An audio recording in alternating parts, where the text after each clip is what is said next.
සාමාන්‍ය නරියෙක් එක රැකින් කැලේ රජුනේ කොහොමද? එක දවසක් බඩගිනි වූ නරියෙක් කෑම සොයාගෙන රෑ කාලේ මිනිස් වාසයකට පැමිණියා.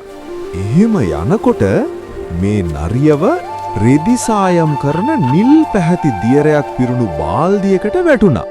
බාල්දියෙන් එළියට එන විට මේ නරියව මුළුමනින්ම නිල් පැහැති අමුතු පෙනුමක් ඇති සතෙකු බවට පත්ව සිටියා.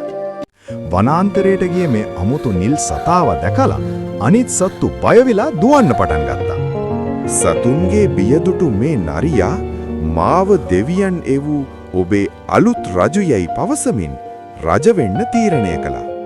තමන්ගේ රහස හෙළිවේ යයි බියෙන් නරියා වනාන්තරයේ සිටි අනෙක් සියලුම නරියන්ව පලවා හැරියා. එක් හඳ පායපු රාත්‍රියක ඈතින් සිටි නරිරංචුවක් හූ තියන්න පටන් ගත්තා.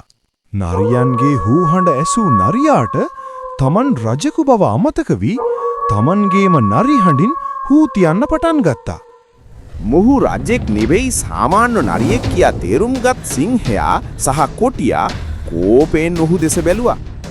සතුන් පහර දෙන්නට පෙර නරියා බියෙන් වනාන්තරයෙන් පලා ගියා.